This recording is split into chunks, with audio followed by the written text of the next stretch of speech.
Bismillahirrahmanirrahim. Assalamualaikum warahmatullahi wabarakatuh. Alhamdulillah.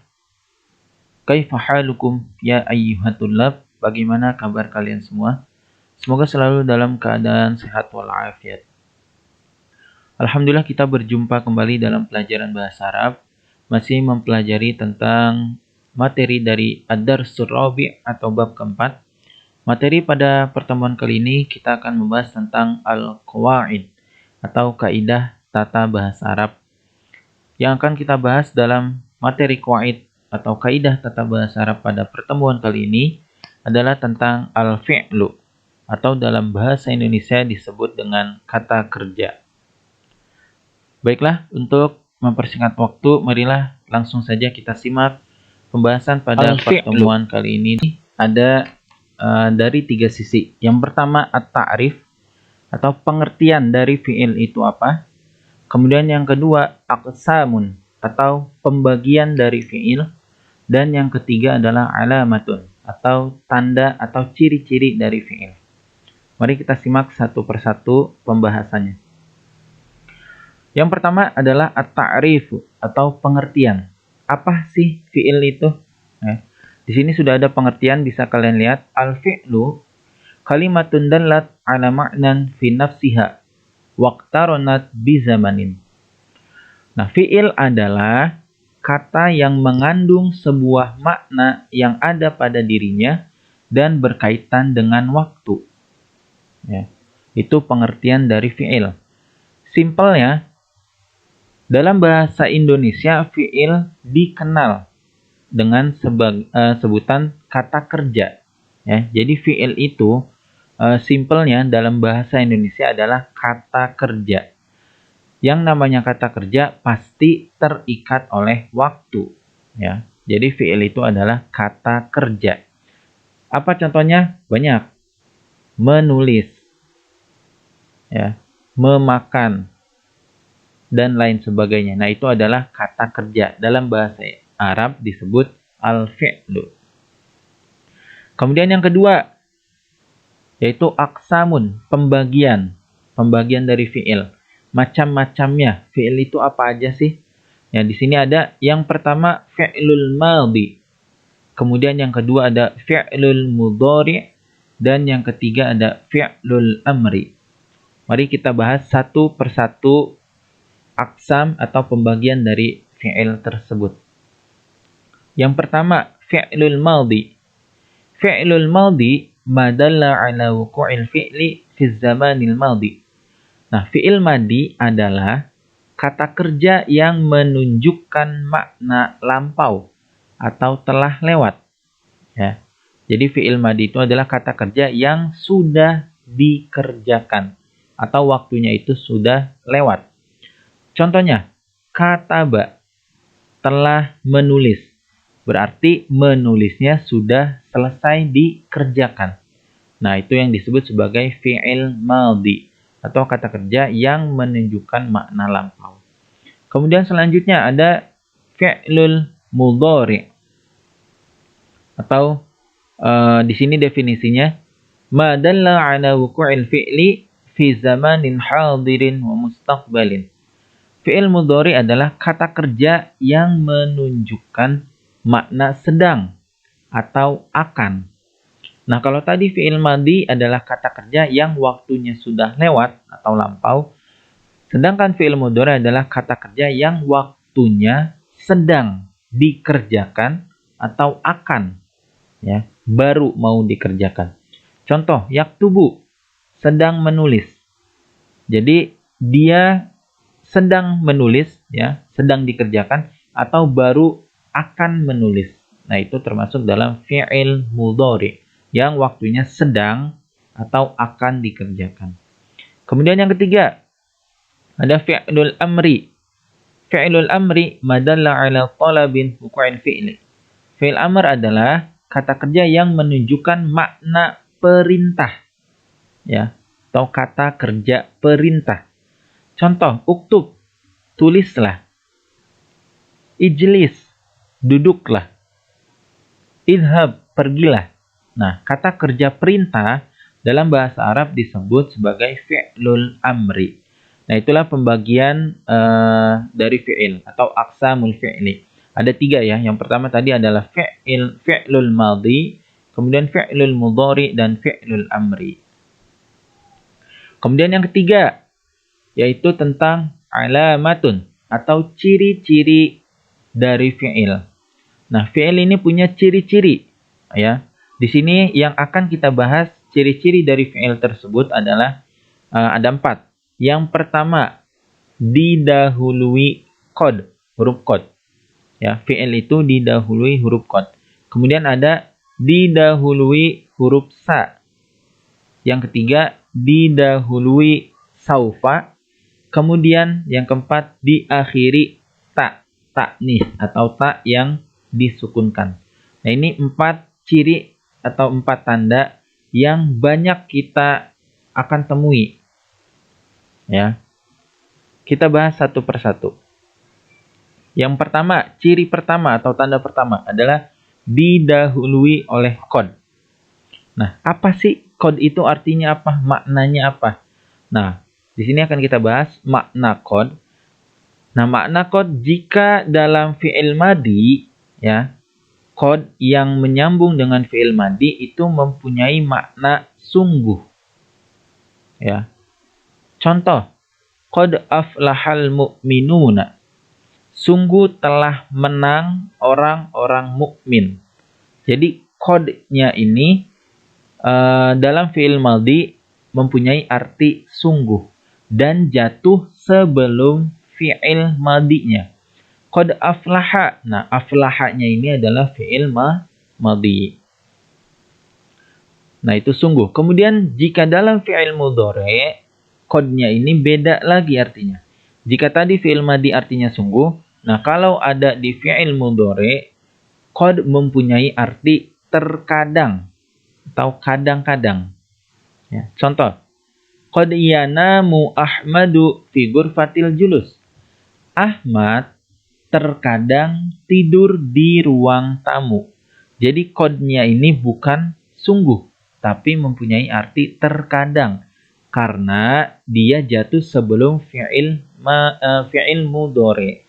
Yanamu ini adalah fi'il mudhari. Jadi artinya terkadang. Kalau qad-nya jatuh sebelum fi'il madhi, maka qad-nya ini mempunyai arti sungguh. Tapi jika qad-nya jatuh sebelum fi'il mudhari, maka qad-nya mempunyai arti terkadang. Itu ya.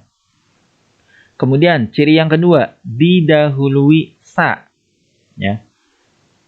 Sa, makna sa mempunyai makna akan, ya. Sa itu artinya akan. Dan hanya masuk ke fi'il mudhari saja.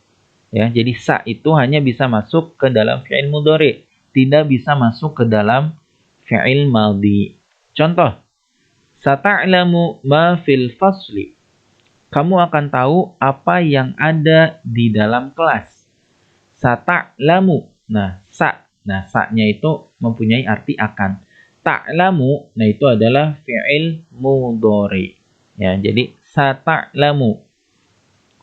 Kemudian ciri atau tanda yang ketiga adalah didahului saufa. Nah, kalau tadi sa, kalau sekarang saufa. Sama dengan sa, saufa juga memiliki arti akan.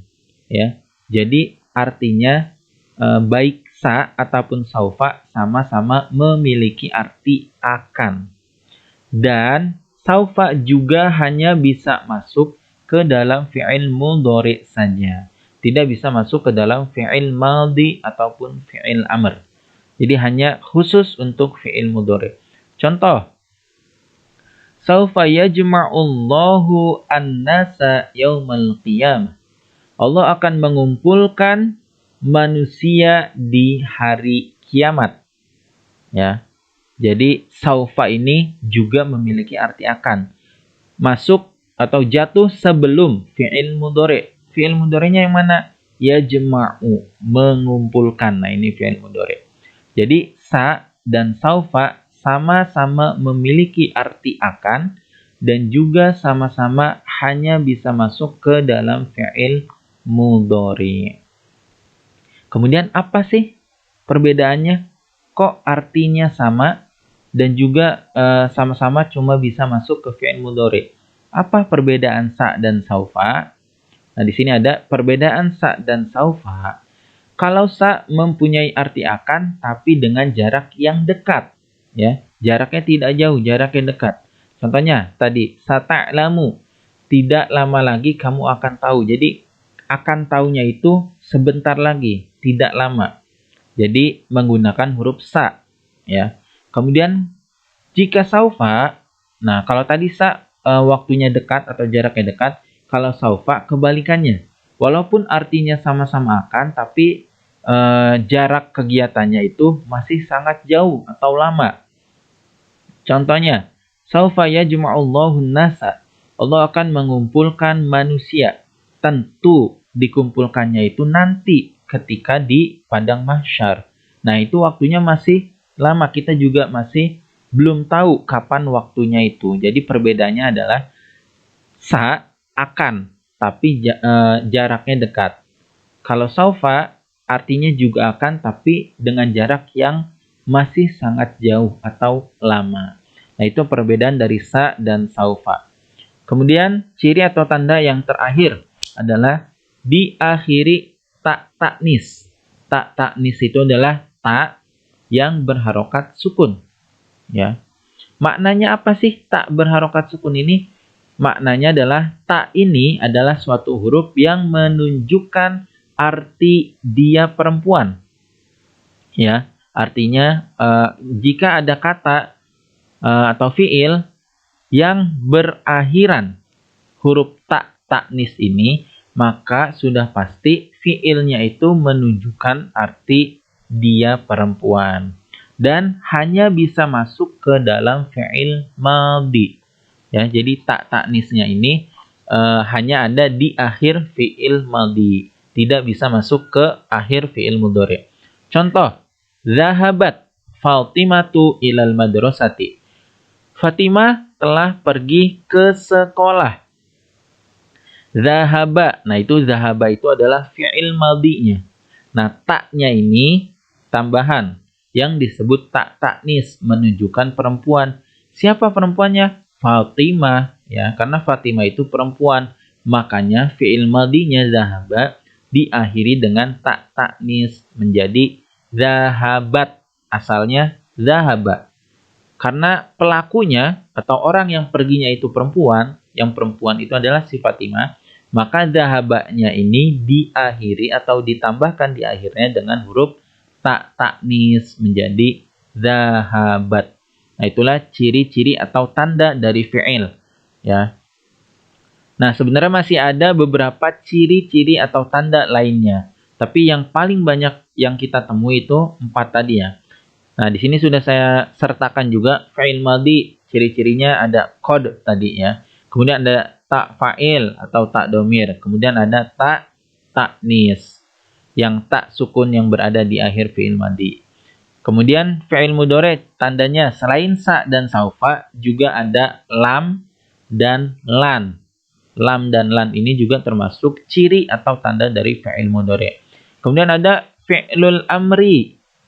Fi'il amr ini mempunyai ciri atau tanda ya'ul mu'annasil mukhatabah. Ya mu'annas mukhatabah. Nah, itulah ciri-ciri yang lain dari yang sudah kita bahas tadi. Nah, mungkin segitu saja pembahasan pada pertemuan kali ini. Ya, jadi pembahasannya pada pertemuan kali ini kita ulang sedikit, ya. Yang pertama kita membahas tentang fi'il atau dalam bahasa Indonesia adalah kata kerja. Kemudian fi'il terbagi menjadi 3. Ada fi'il madhi yang waktu menunjukkan waktu sudah lewat atau lampau. Kemudian yang kedua ada fi'ilul mudhari yang waktunya itu adalah sedang atau akan dikerjakan. Kemudian yang ketiga ada fi'lul amri atau kata kerja perintah. Kemudian ciri-ciri atau tanda-tanda yang umum untuk fi'il itu ada macam-macam. Tadi ada qad yang mempunyai arti sungguh dan kadang atau terkadang. Kemudian ada sa dan saufa yang memiliki arti akan. Kemudian ada ta taknis yang menunjukkan makna perempuan. Nah, itulah sedikit pembahasan qawaid atau kaidah tata bahasa Arab pada pertemuan kali ini. Jika ada pertanyaan-pertanyaan yang kalian ingin tanyakan, silakan kalian tanyakan melalui WhatsApp grup atau bisa japri langsung ke saya. Terima kasih. Syukron liusnih timamikum. Wassalamualaikum warahmatullahi wabarakatuh.